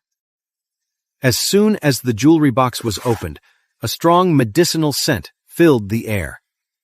Inside was half of a dark herbal remedy pill. Tristan took a ceremonial dagger, carefully cut off a fingernail-sized piece, and handed it to the middle-aged man from the Smith family and Honor, letting them both try it. The two hesitated for a moment before putting the medical residue into their mouths. The residue melted on their tongues, and the expression on the face of the middle-aged man from the Smith family grew more and more surprised. "Mr. Finch, what kind of medicine is this? I always have a dull ache in my chest from an old fracture, but now the pain is completely gone." Honor was also stunned. "My lungs have always bothered me, but after eating just that tiny piece of medical residue, I feel better immediately." Tristan smiled and said, "Now you see how effective it is." The middle-aged man from the Smith family looked amazed and said to Tristan, "This elixir is incredible. If you could make more, I would pay a fortune for it." Tristan smiled bitterly. I've studied its formula, but I can't replicate it at all. All I know is that it's a form of alchemy that has been lost for ages. I'm afraid this half pill of magical medicine is one of a kind." Charlie saw the half pill and was stunned for a moment. Then a wry smile crossed his face. "Mr. Finch, you bought this medicine for $5 million? "Yes," Tristan smiled and said, $5 million isn't too much. It would be worth $10 million to get your hands on a long-lost elixir like this.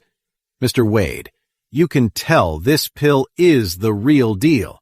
My friend told me that the person who made it was Grand Master Sterling Rush, who was over 150 years old.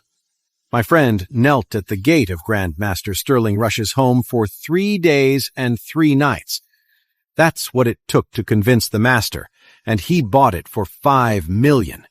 The day after my friend bought the medicine, the Grand Master left his home to wander the world.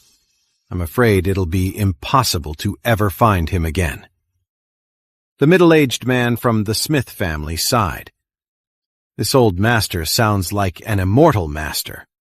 Spending $5 million for an elixir from someone like that is a bargain. Fiona had just apologized to Charlie, and even though she was convinced of his medical skills, the thought that he was better than her grandfather still bugged her. When she saw the strange look on Charlie's face, like he was trying not to laugh, she got a little angry. "Hey, what's so funny?" she couldn't help but say. "You think this elixir is a joke? Like you could make one yourself?" Charlie was taken aback for a second. Seeing everyone looking at him, he had no choice but to say, "I made this pill. Mr. Tristan, your friend ripped you off." As soon as he said it, the entire room went silent. Dozens of eyes stared at him. Everyone was in shock. Tristan was frozen on the spot, unable to process what he'd just heard. After a moment, he said in astonishment, "Mr. Wade, did you really create these legendary elixirs?" Fiona's jaw dropped, and she looked as if her body was frozen solid. Charlie nodded and said casually, "This stuff isn't really a magical medicine. I just whipped it up to treat my father-in-law's bruises, and I was worried a full-strength dose would be too much for him, so I deliberately weakened the formula. What you have there are just semi-finished products." As soon as Charlie finished speaking, the crowd was stunned into silence once again. Tristan was so shocked by Charlie's explanation that he was speechless. His whole body, even his white beard, was trembling. He couldn't believe it. He thought this magical medicine was created by the legendary Grand Master.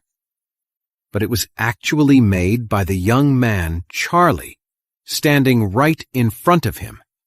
And according to Charlie, this was just a semi-finished product? If the semi-finished product is this powerful, then a fully refined pill would have to be at least twice as effective. The middle-aged man from the Smith family was dumbfounded, and then a wave of pure joy washed over him. He never dreamed that Warnia could find someone so incredibly powerful. If the Smith family could secure an alliance with him, it would be like striking gold.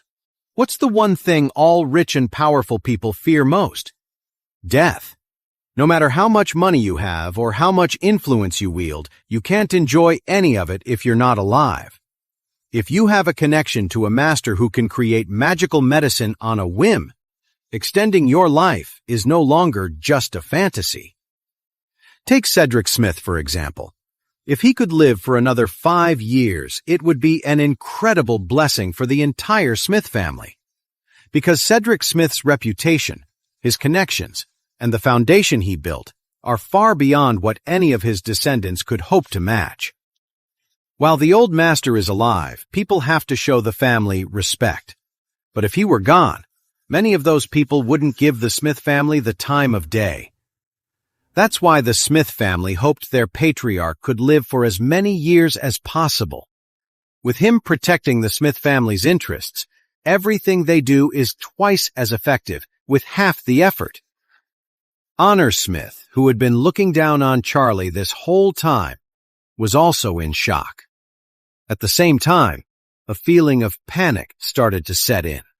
Just moments ago, he was mocking him relentlessly, never imagining that Charlie was the real hidden master.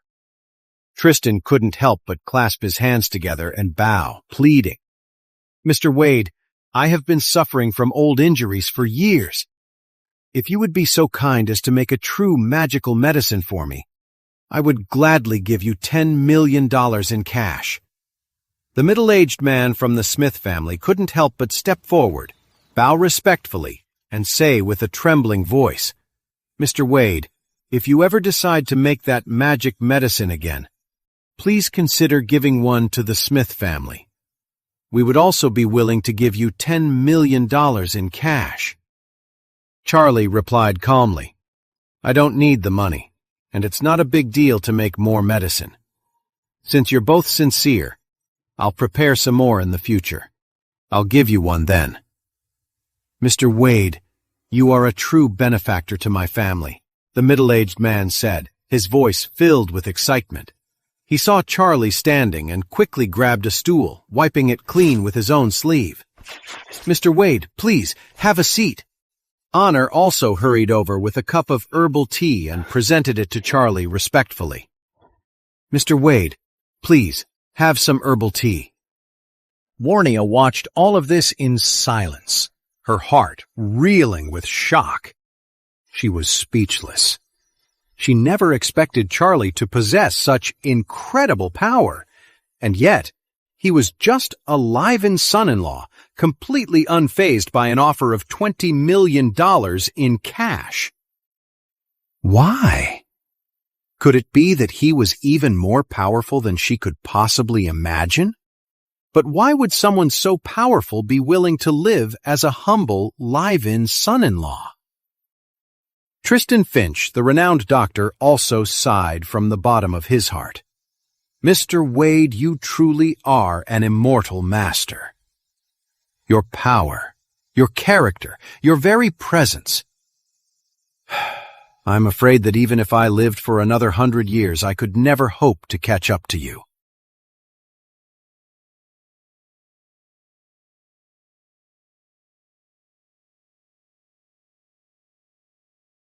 In Tristan's view, even if he lived another 50 years, he doubted he could ever reach Charlie's current level. This man's medical skills were beyond comprehension.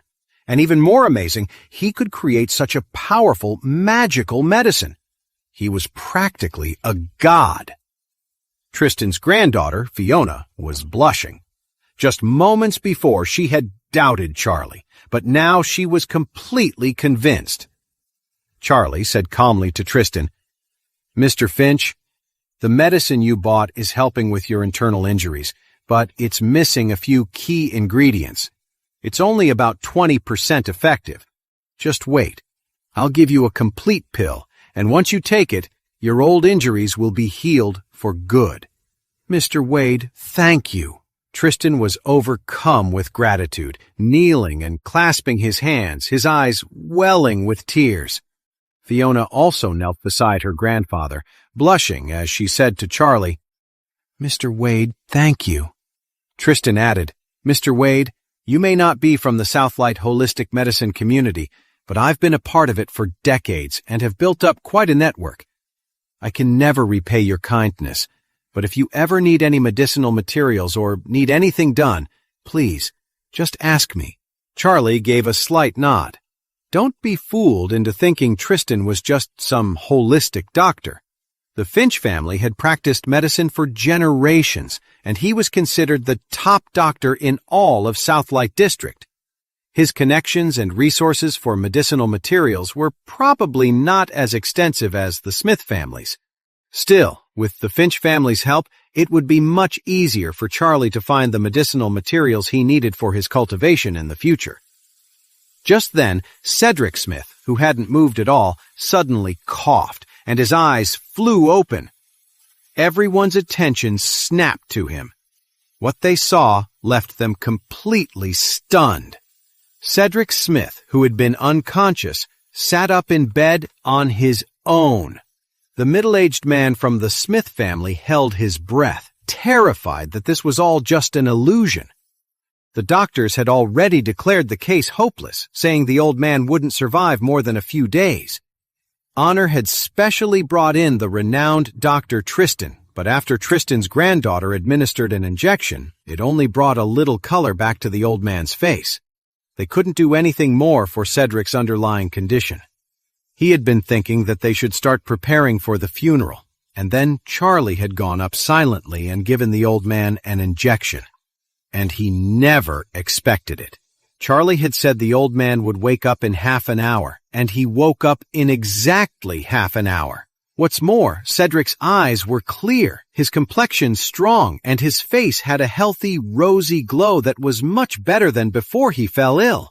"This was truly amazing," Tristan exclaimed. "Mr. Wade said half an hour, and not a minute was wasted." The Smith family members were amazed. A genius doctor. He really was a genius doctor. The middle-aged man from the Smith family rushed forward and asked, "Dad, how are you feeling?" Cedric looked at his beloved son with a complex expression. His eyes filled with the joy of someone who had survived a disaster. He exclaimed, "I thought I was dead. I really didn't expect to wake up again." The middle-aged man from the Smith family pointed to Charlie and said excitedly, "Dad, you have Mr. Wade to thank for saving you this time." Cedric turned his head to look at Charlie. Seeing how young he was, he couldn't help but be a little startled. Then he recovered and said, "The life-saving grace of this genius doctor is something I will never forget." Charlie smiled slightly and said, "It was nothing." Then, pointing to Tristan and his granddaughter Fiona beside him, Charlie said, "Mr. Finch and his granddaughter did a lot to save you. The credit isn't mine alone." Tristan was surprised that Charlie was still giving him and his granddaughter credit. He was grateful and said humbly, "Mr. Smith, Mr. Wade is just being modest. The truth is, you only made it through this crisis because of him. Without him, we probably wouldn't have been able to wake you up." Cedric nodded but said politely, "I've heard all about your reputation as a brilliant doctor, so please, don't be so modest. In any case, it was kind of you just to come here." After he finished speaking, he looked at Charlie and said seriously, "Mr. Wade, I'll never forget that you saved my life. If there's anything the Smith family can do for you, just say the word." Charlie smiled slightly and said, "You're too kind, Mr. Smith." Since it was getting late, Charlie said, "Mr. Smith, you're recovering from a serious illness, and you shouldn't overexert yourself. You should get some rest. I'll be leaving now." Cedric quickly said, "Mr. Charlie, how much do I owe you for saving my life? Whatever the fee, I'll pay double." Charlie said casually, "There's no fee. I came here for Warnia. I was just helping out a friend." Warnia was stunned when she heard this. Charlie was giving her all the credit in front of her grandfather. After all, her grandfather was the one who decided how the Smith family assets were divided and what role everyone would play in the family business. If she could earn his favor, she might even become the future head of the Smith family, something she had always hoped for. Charlie had just given her a huge amount of credit, and it felt like she was one step closer to her goal. Cedric couldn't help but look at his granddaughter, Warnia. He nodded slightly and said, "Okay, very good. Warnia, you brought your grandfather back from the brink. Make sure you don't treat Mr. Wade poorly." Warnia bowed quickly and said seriously, "Grandfather, don't worry. I'll be sure to repay Mr. Wade properly." "Good." Cedric nodded, satisfied, and laughed heartily. Honor, standing not far away, had an extremely ugly expression on his face. Warnia had completely stolen the credit, which meant his own position would be much more difficult from now on. Charlie didn't stay at the Smith house for much longer. Seeing that Cedric was well on his way to recovery, he said he should be going. So, Cedric had a member of the Smith family personally escort him to the door. Tristan also decided to leave with his granddaughter. He told Charlie that he and his granddaughter would find a hotel in Orris Hill for the next few days, and that he would contact him once the medicine was finished. Tristan was grateful, watching respectfully as Charlie got into Warnia's car. Afterward, Warnia drove Charlie back to the city. On the way, Warnia said to him, "Mr. Wade, thank you so much for today." Charlie smiled slightly. "It was nothing," he said. "You don't need to be so polite. Besides, I might need Miss Smith's help in the future." Warnia quickly replied, Mr. Wade, you can count on it. If you ever need anything, I would go through fire and water for you." After a moment, Warnia glanced at Charlie's profile and asked tentatively, "Mr. Wade, I was wondering if you might have time to grab a drink somewhere." She had a million questions about Charlie, mysteries she was desperate to solve. She also felt a powerful magnetic pull toward him, an irresistible attraction that she couldn't help. She wanted to get closer to him, to learn the secrets he kept hidden away. Charlie checked the time. It wasn't too late, and honestly, it had been a while since he'd really enjoyed a good drink. He nodded and said, "All right, you pick the place." A look of pure joy spread across Warnia's face. She said quickly, "I know a bar. It's a great spot." With that, she hit the gas and drove quickly toward the city center. In the heart of downtown, there was a bar called Sunny. Warnia pulled up to the entrance, handed her keys to the valet, and led Charlie up the steps. As soon as a waiter saw her, he immediately said respectfully, "Miss Smith, good evening. Will you be taking your usual table?" Warnia nodded, and the waiter replied at once, "Please, follow me." The first floor of the bar was lively, with a dance floor and a DJ, but the waiter led them straight to the second floor. On the second floor, right by the railing overlooking the main floor, was a secluded table. From there, you could watch the lively scene below without being bothered, and the music was just a low hum, making it a quiet spot in the middle of all the noise. As soon as Warnia sat down, she said to the waiter, "2 bottles of the best Screaming Eagle from '92. "Of course, Miss Smith." The waiter bowed respectfully and quickly brought over 2 bottles of red wine. The wine was opened, and a portion was poured into a decanter. The waiter started to wait by the table, but Warnia told him, "Go on downstairs and let your boss know not to seat any other guests on the second floor tonight." "Yes, Miss Smith." The waiter bowed respectfully and left. Charlie asked curiously, "Do you own a piece of this place?" Warnia smiled slightly and said, "This bar was opened by a member of a branch of the Smith family." Charlie nodded and said with a smile, "The Smith family is really something else." Warnia gave a small, self-deprecating laugh. "We do all right. Here in Auris Hill, in our little corner of the world, there isn't really another family that can compete. But once you leave Auris Hill, we're nothing special. In a place like East Cliff, there are families with way more power than the Smith family. A huge family like the Wade family is worth dozens of ours combined. All we can do is look up to them." Charlie smiled, but didn't say a word.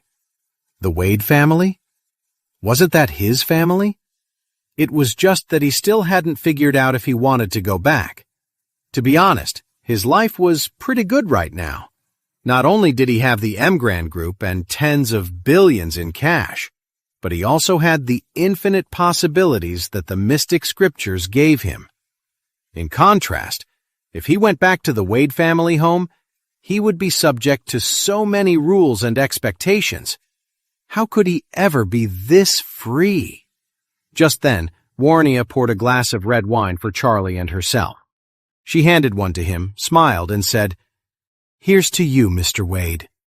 The lights on the second floor were dim, and the waiter had placed 2 candles on their table.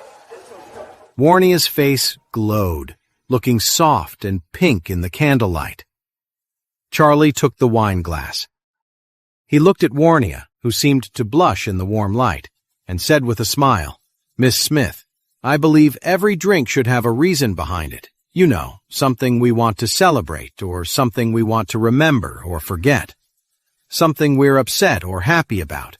So, before we drink this first glass, we should say why we're drinking it. What do you think?"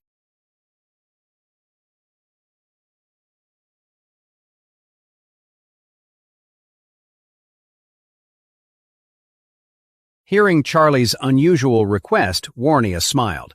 "All right, since it's the first drink, I'll explain why." She cleared her throat, smiled sweetly, and said, "The first drink is to thank you, of course. You saved my grandpa today, and you did me a huge favor.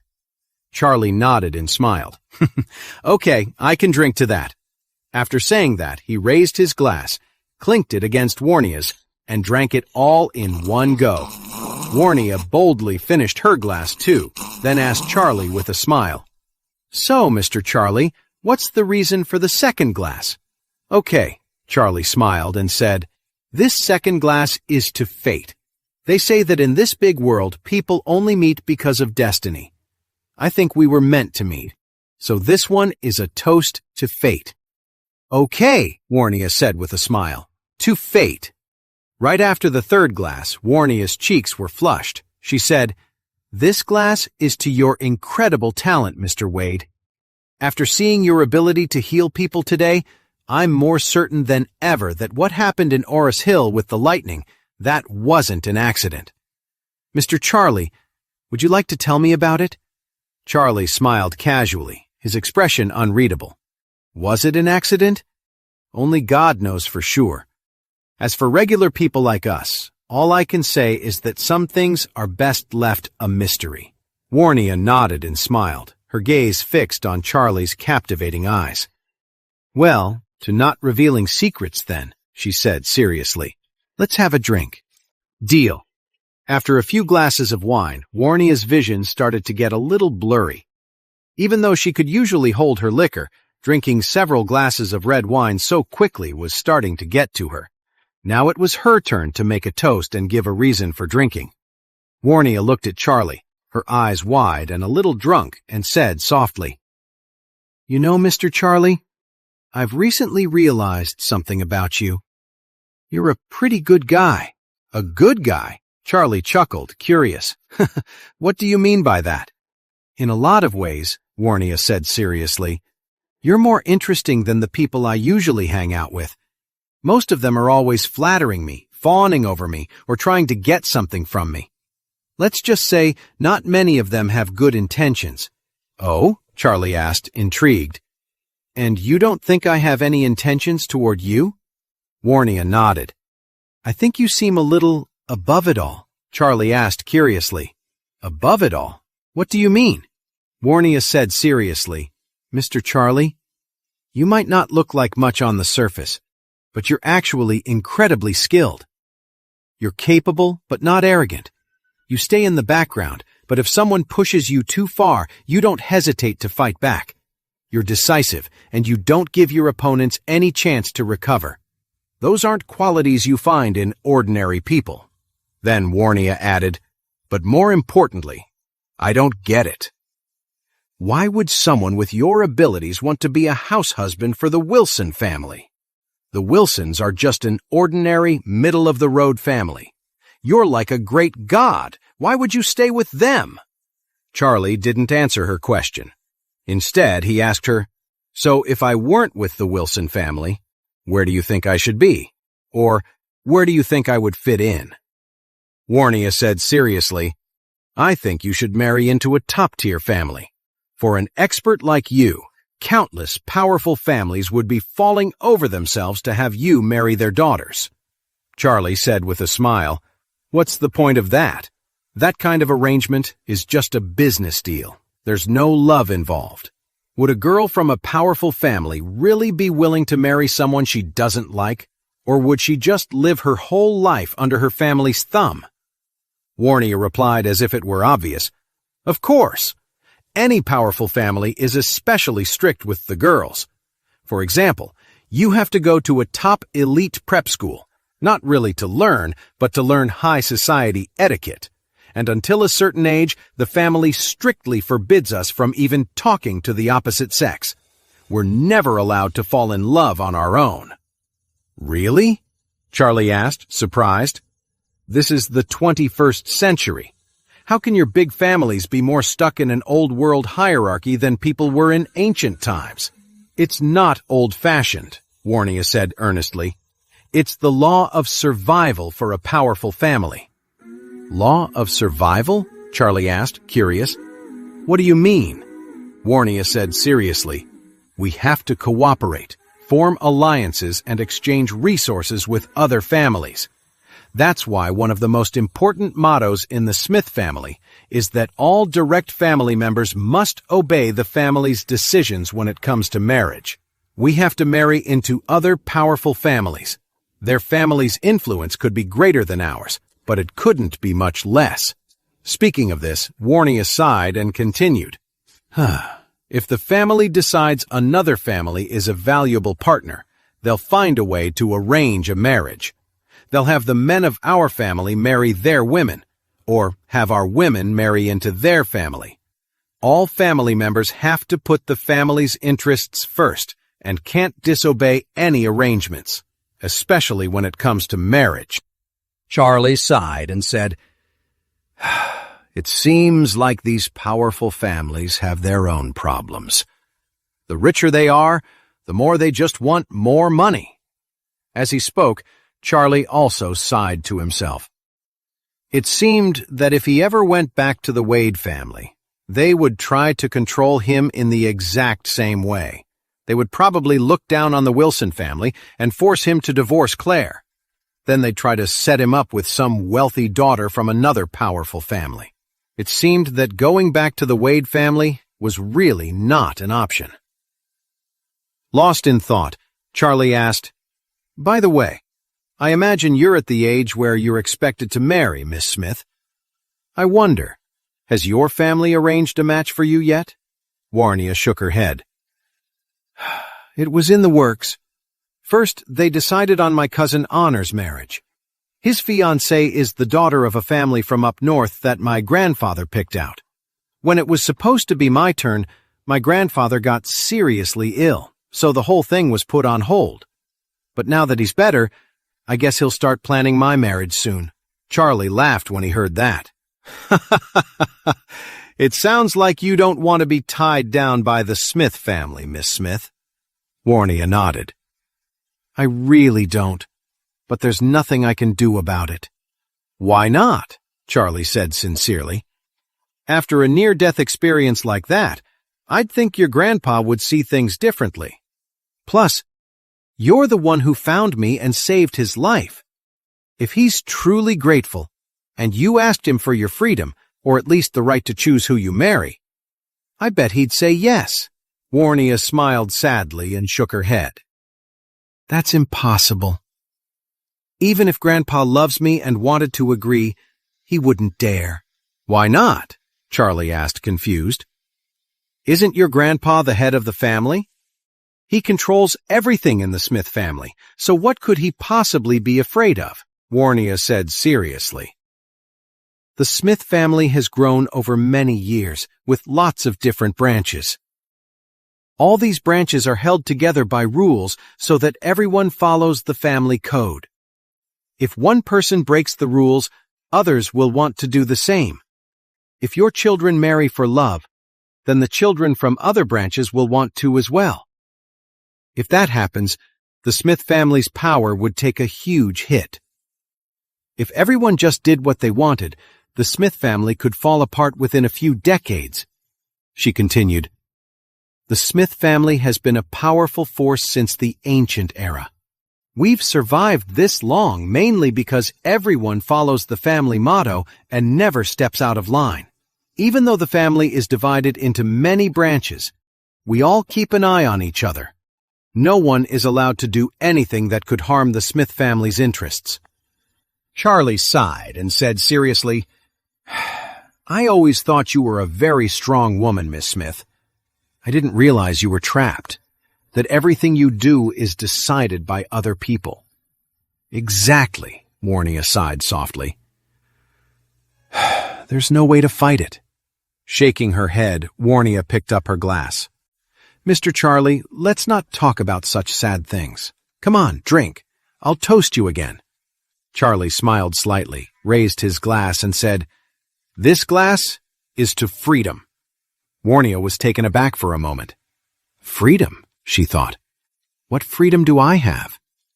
Though she felt down, she forced a smile, nodded, and said, Come on, then.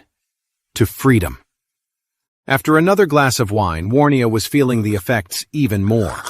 She looked at Charlie and sighed. Sometimes I wish I'd been born into an ordinary family.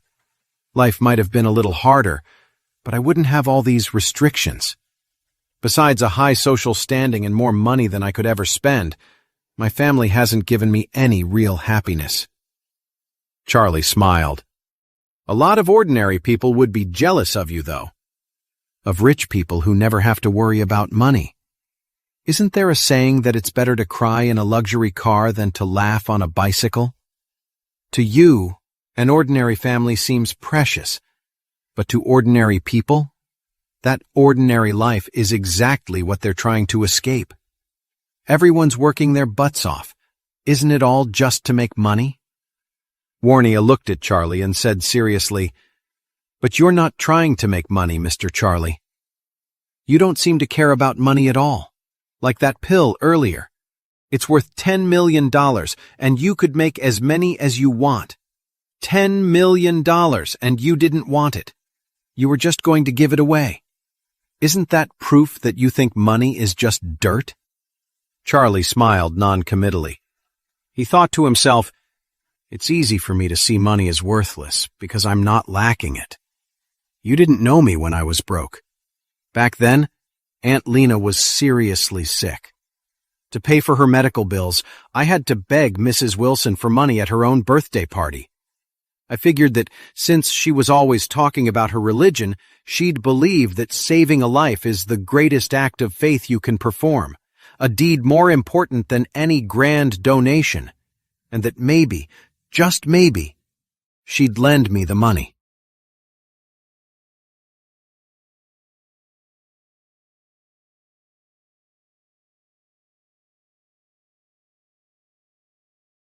But I didn't expect that while she talked a big game about her faith, deep down she was just a greedy, shameless person.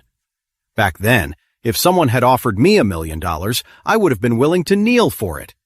It's hard to resist the pull of money when you're broke. The only people who can truly treat money like it's nothing are the ones who already have more than they can spend. Take me, for example. What's $10 or $20 million to me now? It's nothing. I have tens of billions in my account that I don't know how to spend, and the Emgrand Group makes tens of billions in profit every year that I also don't know what to do with. So what's the point of asking for another 20 million? I'd rather not take the money and have them treat me with respect, calling me Mr. Wade, their great benefactor. That's a pretty great feeling. But how could I ever tell Warnia any of this? Right now, she thinks I'm some kind of saint who sees money as worthless and has incredible powers. In that case, I might as well let her keep thinking that. At that moment, Warnia took a small sip of her drink and said, "You know, I can put up with almost anything else. But when it comes to marriage, I just can't stand them controlling me. I don't want to be their pawn. I don't want to marry a man I don't love. And I refuse to sacrifice my youth and happiness for the Smith family's benefit.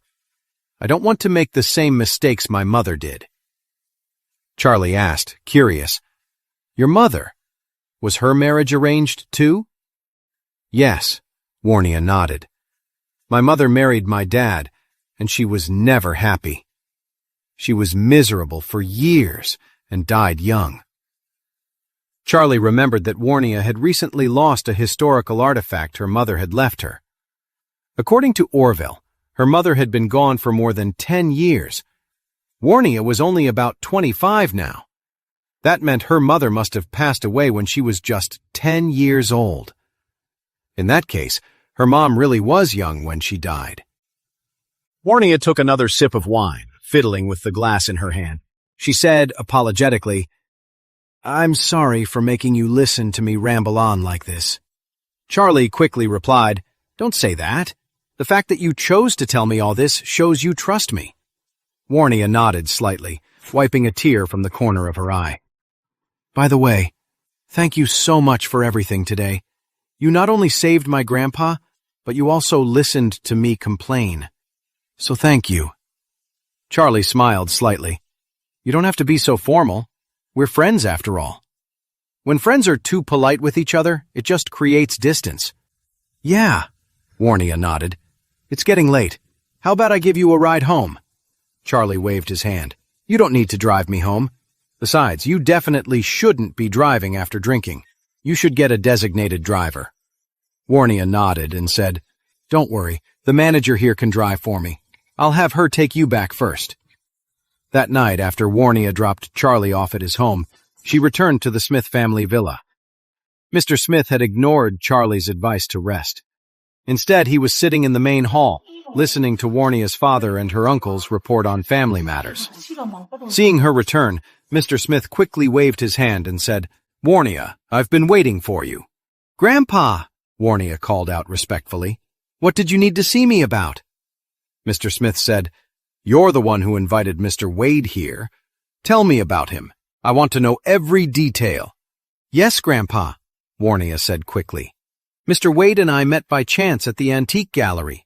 He was with his father-in-law at the time. Father-in-law? Mr. Smith frowned. So Mr. Wade is already married? Yes, Warnia nodded quickly. What a shame. Mr. Smith shook his head and sighed. Ah, that's a real shame. Honor quickly spoke up.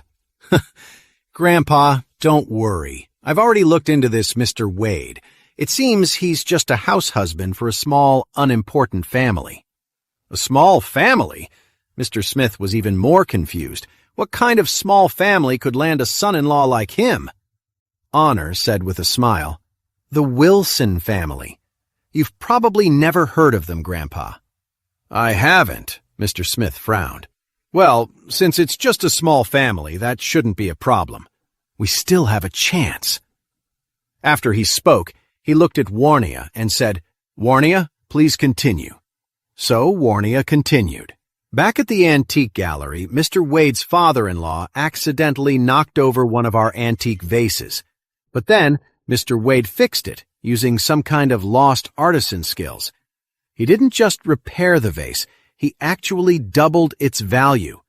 That's when I really started paying attention to him. After that, Warnia described everything she knew about Charlie. When she mentioned how Charlie had defeated the famous metaphysics expert from San Francisco, causing his death at the White family's metaphysics conference in Orris Hill, everyone in the room was stunned. Mr. Smith murmured, I've heard of that man. They say his abilities were unmatched. Even someone as powerful as Lyle Ramsey had to show him respect, and he was killed by Mr. Wade? Yes, Warnia said, her face filled with awe. That same day, the man was being so arrogant in front of Mr. Wade.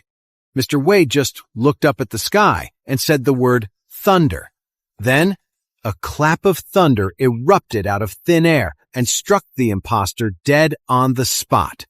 My God, what kind of supernatural power is that? Mr. Smith was stunned. The other Smith family members were just as stunned. Summoning lightning from the sky to strike down a metaphysics expert from San Francisco? That was unbelievable. Then Warnia said, Later, another spiritual energy consultant from San Francisco tried to trick me. But thanks to Mr. Wade, he saw right through the guy and helped me fix the dragon's snare in my energy alignment. Warnia went on, recounting Charlie's other incredible feats. After hearing it all and considering how Charlie had just saved his life, it was as if Mr. Smith had been struck by lightning himself. He sat at the head of the table for a long time before finally sighing. The Wilson family. They have a one-of-a-kind son-in-law. This Charlie isn't just some ordinary man. He's a living legend. Honor said skeptically, Grandpa, Charlie has some talent, sure. But isn't calling him a true prodigy a bit of an exaggeration? An exaggeration? Mr. Smith said sharply. You think summoning thunder and lightning from the sky with a single word isn't a great supernatural power? A person with that kind of power isn't just a true prodigy. They're practically a true god. That's what that is. After speaking, he turned to Warnia, said with a serious tone, Warnia, I have a mission for you. Warnia quickly said, Please tell me. Mr. Smith said. "I want you to bring Charlie into the Smith family, no matter what it takes. I want him as our son-in-law." "What?" Everyone present, including Warnia, was shocked. But deep inside, a little thrill of excitement went through Warnia. Still, she answered cautiously, "Grandpa, he's already married." "So what?" Mr. Smith said firmly. "I don't care if he's married. Even if he had a dozen wives and a busload of kids, we would still have to win him over. If we can get a man like him into the Smith family, it would guarantee our family's power will grow exponentially. We could even become one of the top families in the country. Without him, in 100, 300, or even 500 years, the sons of the Smith family might never achieve that magnificent goal." Warnia hesitated for a moment, but then a strong sense of hope filled her. She looked at her grandpa and said seriously, "Grandpa, I understand." Mr. Smith laughed loudly. "Good! Excellent! If you can make this happen, Warnia, you will be the next head of the Smith family." When those words were spoken, the entire room was stunned. When had a woman ever been named the head of the Smith family? But Mr. Smith had made the promise, and everyone knew he had never broken his word in his entire life. For a moment, everyone in the Smith family was lost in their own thoughts. When Charlie got home, it was already 10 o'clock at night. He was a little confused, however, when he walked in and saw his family sitting in the living room, a heavy silence hanging in the air. Elaine saw Charlie return and immediately glared at him. "Charlie, where have you been? You've been gone for so long. Do you even care about this family?" Charlie was about to answer when his wife Claire suddenly frowned and cut in. "Mom!" Elaine quieted down. Charlie carried the vegetables to the table and asked casually, "What are you all talking about? You look so serious." Jacob asked him, "You mean you don't know about the big news in Orris Hill today?" "What news?" "Byron Walsh's company suddenly went bankrupt and all his business partners pulled their contracts. It's like all his creditors showed up at once. His whole financial structure just collapsed and he went bankrupt overnight. He owes billions in debt. He was so desperate that he got into an accident. They say he's in a coma now." Charlie played dumb, saying with a surprised look, "Really? That's awful." Jacob shook his head and sighed. Byron Walsh used to be a big shot in the Orris Hill real estate scene. The guy was rich and powerful. I wonder who he pissed off to end up like this. A person like him deserves to go bankrupt. Claire's face was cold. She felt no sympathy for the creep who had tried to take advantage of her. Elaine sighed. "See, Claire, this is how dangerous it is to start a business on your own. You could not only lose all your money, but your life too."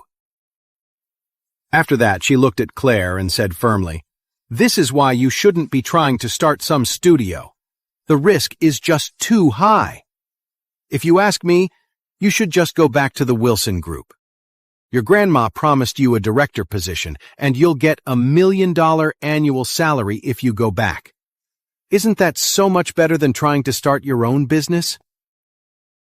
Hearing her mother try to persuade her to go back to the Wilson Group again, Claire asked, completely confused, "Mom, what has Grandma gotten into your head? Why are you so obsessed with me going back to the Wilson Group?" Elaine was getting agitated. "Isn't it obvious? The Wilson Group is offering $1 million salary. Isn't that better than running your own business? What if you lose all your money? What would your dad and I do then?" Claire said firmly, "Mom, don't even say it. I will never go back to the Wilson Group. I would rather beg on the streets than go back. It's not about just making a living. It's about having some self-respect." Elaine looked at her with pure disappointment and lectured, "Self-respect? What good is that if you don't have any money?" With tears streaming down her face, Elaine continued, her voice full of pain. "The Wilson family company is about to go under. If it does, your father and I won't get our pensions. You know we're relying on that money to survive in our old age. And besides, even if your grandma can't stand your dad, he still has a stake in the Wilson Group. If you don't go back, we won't get any dividends. What happens to us if we have nothing to live on in the future? Claire blurted out, Mom, that's the Wilson family's own fault for mismanaging things. If they really go bankrupt one day, they deserve it. Elaine suddenly flew into a panic. What are you talking about? We've put so much effort into the Wilson family for so many years. Are you okay with seeing all of that go down the drain, leaving us with nothing? Have you even thought about me? Claire replied seriously. I have always thought about you. You told me to give you most of my salary, and I always did. You said you wanted to manage all the money in our family, and Dad and I didn't object. I listened to you in so many ways, but you have to give me a little respect, too. I don't want to go back to the Wilson Group. I want to start my own business and do something for myself. Can't you support me in that? Elaine knew she was losing the argument, so she just sat down on the sofa, covered her face, and started crying. Why is my life so hard? She muttered. I worked so hard to raise a daughter, hoping she'd marry a good husband and have a good life. But what happened? Your grandfather insisted on bringing this useless son-in-law into our family. Now my own daughter won't even listen to me. Nobody in this family cares about me anymore. What's the point of even being alive? When Claire saw her mother resorting to guilt-tripping, she got frustrated and said, Mom, why do you always have to blame Charlie for everything? Charlie is actually doing pretty well now. Once the new villa is renovated, we can all live in it. We have Charlie to thank for that, don't we? Elaine just cried harder. What good is living there? We'll just be worrying the whole time that the White family will come back and kick our family out. Claire sighed. If you're just going to cry and worry like this, then I can't help you. Maybe Charlie and I should just rent a house somewhere else. We'll move out. You? Elaine shot up from the sofa when she heard this. You want to separate from us? Claire nodded. We've been married for several years. It's time we moved out on our own. No, Elaine blurted out immediately. Absolutely not. Claire said seriously, Mom, if you force me to go to the Wilson Group, then Charlie and I will move out. If you drop the subject, we'll stay. It's one or the other. The choice is yours. Elaine stared into Claire's eyes and knew her daughter wasn't bluffing. A cold wave of panic washed over her. She realized she had pushed way too far. If she kept up the dramatics, crying and making a scene like this, Claire would probably pack her bags and move out with Charlie. And if that happened, Elaine knew she would have pushed her daughter away for good. If they moved out, how would she ever get the chance to live in that amazing villa Salmon White gave to Charlie? The thought of that made her give in immediately. So, she could only sigh and say, Okay, I support you starting your own business, and I won't mention the Wilson Group again. Is that better? Claire looked relieved, nodded, and said, Then we won't move out. Seeing Claire take control of the situation so masterfully, Charlie couldn't help but give her a thumbs up. His wife really had a backbone. You didn't always see it, but when it really mattered, she was incredibly effective. Jacob, who had been quiet the whole time, felt a little flustered seeing his daughter so worked up. He quickly tried to smooth things over. Look at you two. What was all that arguing about? Isn't this much better, with the family all getting along?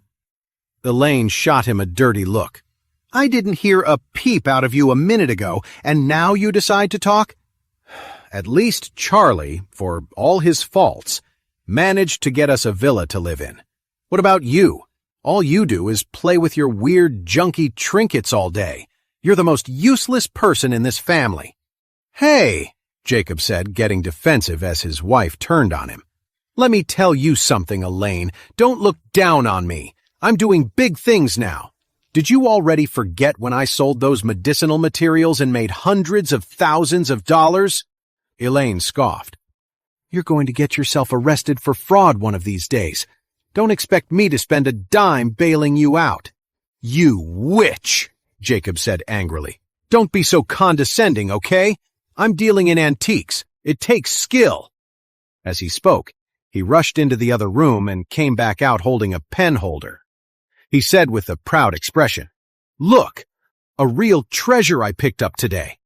I'll let you see what a real find looks like. This thing alone is worth hundreds of thousands. Elaine said with a sneer, You? Get real. You should take a good look in the mirror before you start bragging like that. Jacob stomped his foot in frustration. You woman! Don't look down on things you don't understand. This pen holder is from the ancient era. I got it for a steal at $5,000. I already sent a picture to Irvin Jones, the guy who deals in historical artifacts, and he's willing to pay $300,000 for it. Charlie glanced at Jacob's pen holder and was surprised. If it were really a pen holder from the ancient era, it could easily be worth hundreds of thousands. However, Charlie could tell at a glance that Jacob's pen holder was no historical artifact. The craftsmanship was clearly modern. It was worth $100 tops. Jacob buying this for $5,000 was just plain foolish. Charlie couldn't help but wonder. His father-in-law didn't know a thing about antiques, so it was normal for him to get scammed. But Irvin? He was a slick antique dealer. If you tried to sell him something worth $100,000, he'd try to get it for $100. There was no way he couldn't tell that this pen holder was a fake. So why would he be willing to spend $300,000 on it? When they heard what Jacob said, everyone looked at him in disbelief. Elaine asked in surprise, You're saying someone really wants to spend $300,000 on this beat-up thing? It's just a piece of junk. I don't think you could even get $50 for it. Jacob said triumphantly, Why would I lie to you? If you don't believe me, look at the chat history. He opened his online chat, and sure enough, a person named Irvin had sent him a voice message. Jacob played the message, and Irvin's voice came through the speaker. Mr. Wilson, that pen holder of yours is a real find. I think it's from the ancient era. Tell you what, I'll give you $300,000 for it. You should sell it to me. Let's do it. Elaine was stunned. Oh my God, it's true. Jacob, you're amazing. You really have an eye for this. You bought it for $5,000 and you're selling it for $300,000. Jacob just grunted and asked with a smug look, So, are you impressed now? I'm asking you, are you impressed? I'm impressed. Elaine was someone who lived for money, and the moment she heard it could sell for $300,000, she completely forgot everything she had just said. She smiled sweetly and said, My husband has really developed a talent. So impressive. It seems like Charlie is the most useless one in our family after all. Charlie's face darkened. What the heck does this have to do with me? He thought. Why does she always have to drag me into it? Did she forget that the money he made from those medicinal materials was because I made them? It seemed he'd have to find a chance to ask Irvin what he was thinking. This was just setting his father-in-law up to waste more money in the future. At that moment, Jacob excitedly handed the pen holder to Charlie and said, Charlie, tomorrow, take this pen holder and go to the vintage market to find Irvin. He'll have $300,000 in cash ready for you. You bring it back to me. Charlie nodded quickly. I know, Dad. Jacob said with satisfaction, You know, you should come with me to the antique scene more often. Maybe one day you'll develop a sharp eye just like me. When that happens, we can find some hidden gems together. We could make a fortune. Charlie could only agree out loud, but he was thinking, All you ever do is get into trouble. And you want me to learn from you?